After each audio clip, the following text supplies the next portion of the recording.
বছর আগে থেকে ইসরায়েল পণ্য বেচা কেনা হয় না, ও আগামীতেও যেন বেচা না হয়, এই জন্যই আমরা অন্যকে উদ্বুদ্ধ করা। কোনো রাজনৈতিক ব্যাপার স্যাপার না, এখানে ব্যাপারটা আছে মানবতা। শুধু মুসলমানের উপরে না, আঘাতটা আছে মানবতার উপরে। আমরা মানবতার পক্ষের লোক। ইসরায়েলি পণ্য আমরা তো এখান থেকে ইসরায়েলির বিপক্ষে যুদ্ধ করার সুযোগ আমাদের কাছে নেই। 5 কোটি ইউএস ডলার ক্ষতি হয়েছে ওদের দোকানে তুলবেন না, এটাতে অনুরোধ আপনাদের প্রতি। ঝিনাইদহ সদর বিষয়খালী বাজারে ইসলামী আন্দোলন এবং অন্য ভাই বন্ধুরা আমার এখানে উপস্থিত আছেন। ইসরায়েলের পণ্য বয়কটের জন্য এখানে বেশ কিছু ভাই বন্ধুরা আমার উপস্থিত হয়েছেন। বিস্তারিত আপনাদের আমরা দেখানোর চেষ্টা করছি, সাথেই থাকুন। বিষ্ণু মুসলমানদের উপর আক্রমণ করছে, হত্যা করছে, ওটাও নারদের কাছে ব্যাপার না।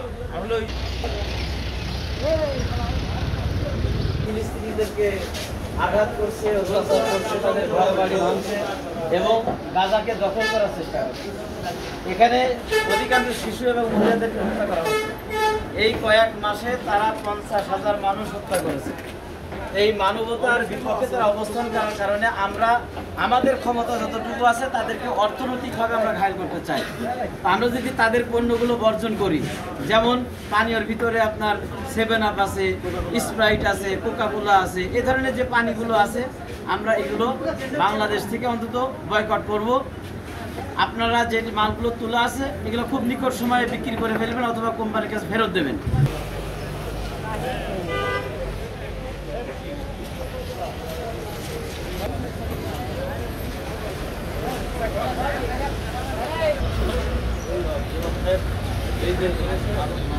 যে ইসরায়েল সহ বর্বর গোষ্ঠী ফিলিস্তিনে যেভাবে হামলা করতেছে, এই হামলার পিছনে যে অর্থ যোগান, এই অর্থ যোগানগুলো আমাদের দেশ সহ সারা বিশ্বে তারা পণ্য বিক্রি করে টাকা ইনকাম করে সেখান থেকে বোম বানিয়ে আমার মা, আমার বোন, আমার বাচ্চা, আজকে আমার একটা বাচ্চা যদি জ্বর হয় আর আজকে আমার ঘুম হয় না, অথচ ফিলিস্তিনের বাচ্চাদের দেখেন কারো হাত উড়ে যাচ্ছে, কারো মাথা উড়ে যাচ্ছে আমার আপনার টাকায়।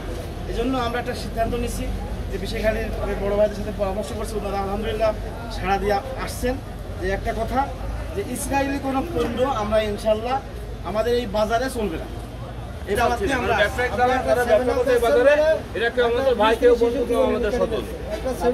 স্পষ্ট বার্তা আছে, আগামীতে ইসরায়েলি কোনো পণ্য আমরা দোকানে তুলবো না, পাবলিশ করবো না, আমরা বিক্রি করবো না। আমাদের বাংলাদেশ পাশাপাশি রাষ্ট্রে ওনারা গণতন্ত্র বুঝলে আমরা বড় বড় কথা বলে ভারত, এমন কোনো দিন নেই যে মসজিদ ওখানে ভাঙা আসছে না, মুসলমানদের নিধন করা আসছে না।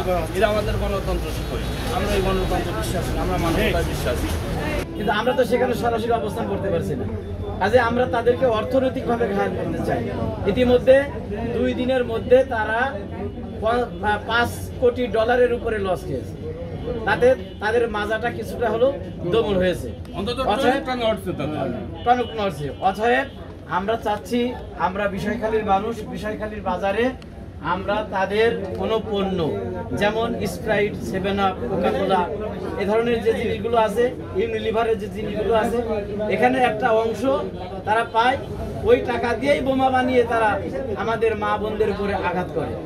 এজন্য তাদের বিপক্ষে অবস্থান নিয়ে আমরা সিদ্ধান্ত নিয়েছি আমাদের বাজারে অন্তত সারা বাংলাদেশে অভিযান চলছে, বিষয়খালী বাজারে তাদের কোনো পণ্য বিক্রি হবে না। হ্যাঁ, এক্ষেত্রে তোমার যদি আমি বলি জিনিসটা ফেলে দাও, তোমার ব্যবসায়িকভাবে ক্ষতিগ্রস্ত হয়ে যাবে। তুমি তো আমাদের ভাই, আমাদের বন্ধু, আমাদের সন্তান, আমরা চাই না তো এইভাবে ক্ষতিগ্রস্ত অন্যান্য জায়গায় যেগুলো হচ্ছে। তোমার ইসরায়েল পণ্য যেগুলো আছে, যে প্রোডাক্টগুলো আছে, কোম্পানির সাথে কথা বলে সম্ভাবনা ফেরত দিতে হবে, আর নাহলে বেঁচে দ্রুত শেষ করে দিতে হবে। নতুন করে ওদের কোনো পণ্য কেনা যাবে না।